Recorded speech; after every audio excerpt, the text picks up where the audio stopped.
Howdy, folks. This is another episode of the Chug Life Podcast, and I'm your host, Michael Vega. Today, we're discussing the pending doom of the U.S. economy and the modern world as a whole. And with that being said, I do want to let everybody know that the conversation we will be having in this episode is pretty grim. Granted, most of our episodes as of late have been so. The current world state brought on by Trump and his cronies has absolutely destroyed just everything. I mean, it's unreal the amount of damage that these guys are causing. And with that being said, I just want to remind everybody, if you are listening, if you are liking what you are listening to, give us a like, give us a follow, comment below. And with that being said, one of the main pieces that is led all of this is a man called Peter Thiel. As well as Elon Musk, as we all know, he bankrolled most of Trump's campaign, and he also, as far as we know, helped him steal the election with some cyber interference of sorts. As far as we know, Elon himself has admitted to this on his Twitter or X, and it was deleted quickly. But as we all know, the internet is forever, ladies and gentlemen. And in this episode, there's going to be a lot of cliches. I'm not going to lie to you guys, but I'm not going to sugarcoat this. It is movie esque, all right? It is like horror film esque, even. The levels of depravity that these people are just partaking in to lead us to our doom. And with that being said, let's get into some of the material issues here at hand. And primarily, we're going to be discussing the Iranian war, the American Persian War, as will be known for the history books, has been called a success, has been called a surrender, has been called ceasefires and peace deals about 7 to 8 different times. We've had about six big reports from a relatively known news network, and we are discussing Axios, of course, for some of the people that know about what's going on. These folks have been undertaking a massive campaign of propaganda on behalf of the White House since the war started. And specifically, it's a guy called Barack Ravid. And this guy has been doing the most timely articles about peace deals and ceasefires and surrenders and all of this shit since the war started. And he's been wrong about 5 out of the 6 times that he's called. He's ran this, and basically, what happens every time is the stock prices plunge just catastrophically. I mean, it is unreal the amount of damage that one news uh, article can do for the world economy. But reason why I say this, and some people may be aware that when the oil stock price drops, then you will have a corresponding drop in prices, which is correct for most of time. And before Trump and his cronies got in office, that correlation was pretty close. But we've also not been in this world situation previously. The other huge distributor of petroleum and gas products as a whole, Russia, is currently being sent back to the Stone Age. And while we haven't covered it a lot, the Ukrainian Russo war is going very, very well for the Ukrainians. And the Russians are really struggling to find any answers, any solutions, or anything to be able to fix their dying war machine. And on top of that, be able to inflict some damage militarily on the Ukrainian country. Now, the reason I'm talking about the Russians out of nowhere is because the other big gas producers are involved in this war. The other big gas holders are involved in this war. So the only other gas producing country is at war as well. And they are being just destroyed at every level. Their oil refineries are being hit and continue to be hit every day. And it is not slowing down. It is not going to get better. With that being said, one of the primary reasons for these two countries being mentioned in this way is that the stocks from the U.S. petroleum uh, as a whole, not the monetary stock, but the inventory for U.S. petroleum continues to fall by massive amounts. I'm talking about 12 to 17 million barrels were taken out, which is incredible amounts of fuel and petroleum and just all of these products that are derivatives of it. It's going to be causing not just an economic fallout, but then you also have the literal use fallout.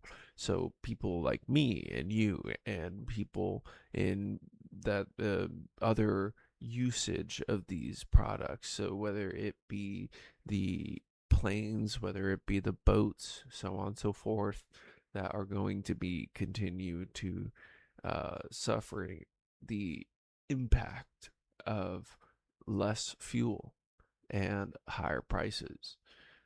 So a lot of this stuff is very, very much riding on the fact that all of the big oil producing and gas producing countries are currently at war. And there is a current state of shock, not just in the market itself, but a current, I guess, disbelief amongst the administration and the government that this is actually going to happen, that there will be a prolonged conflict, the likes that the U.S. hasn't seen since Afghanistan. And this could have been entirely preventable. This is something that is entirely on the hands of Trump and his cabinet and Israel as well. But to make matters worse, it is also in the hands of Peter Thiel. Now, we mentioned Elon Musk. Elon Musk backed Trump. Elon Musk helped Trump monetarily and in other ways as well, not just monetarily, but that's one of the main riders for these guys. They come in, they give you a bunch of money, and they allow you to do whatever you want. Now, who did that for JD Vance? Is Peter Thiel. Now, Peter Thiel is the head of quite a few companies, or was the head of quite a few companies, or has a big stake in quite a few companies, and that allows him to do a lot of really shady shit with IP technology that is not seen anywhere else. And I believe that he's gone and taken a lot of this shit off with him. As he's announced, he's moved his entire family and all of his assets to Argentina. And he is planning on living in a very nice, cushy little neighborhood in Buenos Aires. And on top of that, ladies and gentlemen, it is also really, really funny that there is a large amount of Israelis that are moving into Argentina. And it is going to be very interesting to watch this play out with the concentration of wealth that is in Argentina, which is already a failing state, in my opinion. But you basically have a failing state that is primed to be strong armed by people with a lot of means and wealth to strong arm you. And it is just, it's going to go how you expect it to go. All right. It never ends well for the people. Um, they will just go in there and just raise and rape the entirety of the land and all of its resources. And it's just going to be horrifying for the people. And it's, oh, God. So on from oil, um, or sort of, kind of. on from the statistical side of oil. Now we are looking at the physical portion of it, which is a place called Karg Island. Now we've spoken about this place before. It is to the south of Iran, in the more protected section of their coast, kind of up into the Strait of Hormuz, that area that's hidden up there. And the reason that this place is important is where a lot of Iran's oil is prepped for exporting and where a lot of the cargo ships are also going to be docked. Now, we've seen no cargo ships in this area for quite a few weeks. Now, the oil spills that are coming off of this place here are kind of indicative that there were huge strikes in this area. So I would assume that the uh, talk and the boasting that Trump was doing about leveling it was an actual operation plan that he was talking about. And he did actually reveal pretty close to some damaging shit for OPSEC reasons, but we're not even gonna talk about if that matters, why that matters, because it simply doesn't.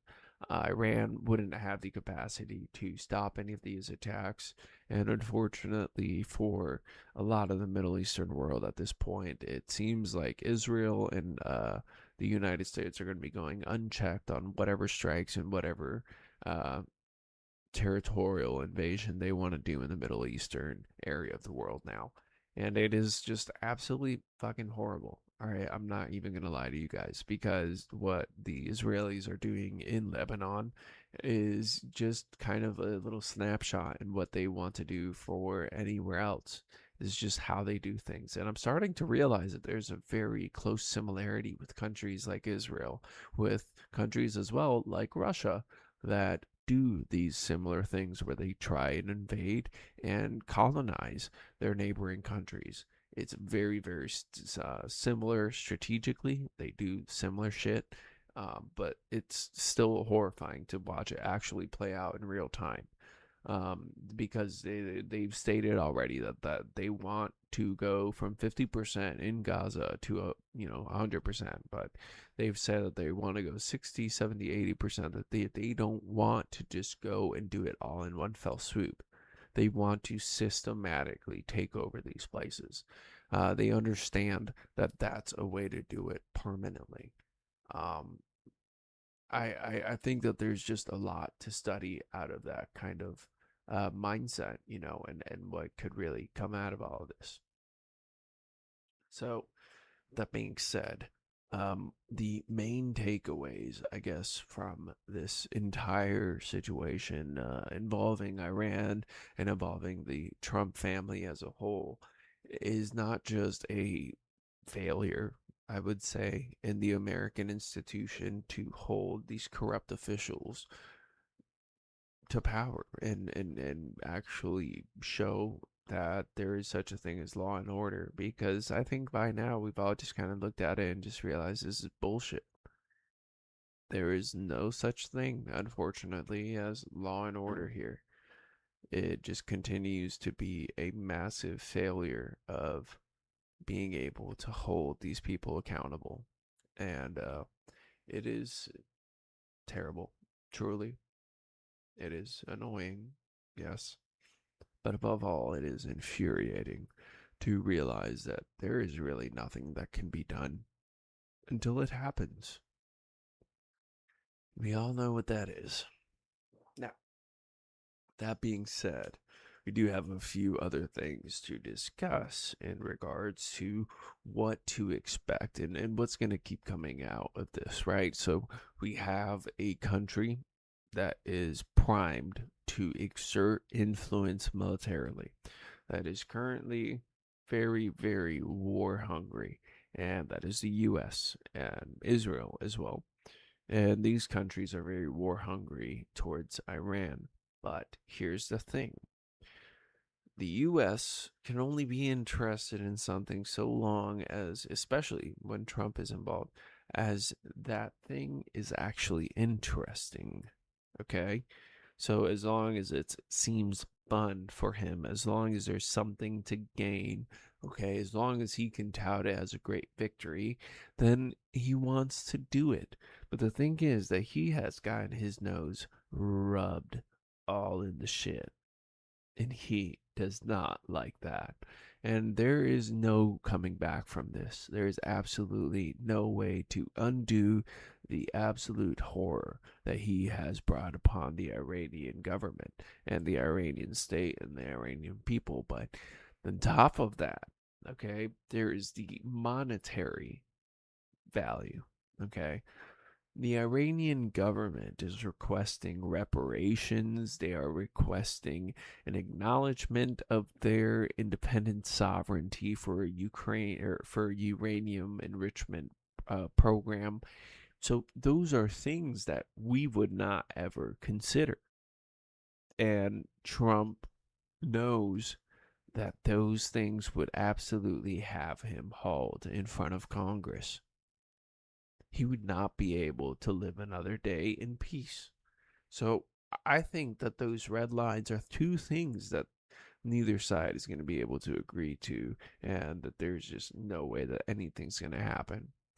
So it is a really shitty situation that he's gotten this country into and everybody into, because the world is going to suffer for this.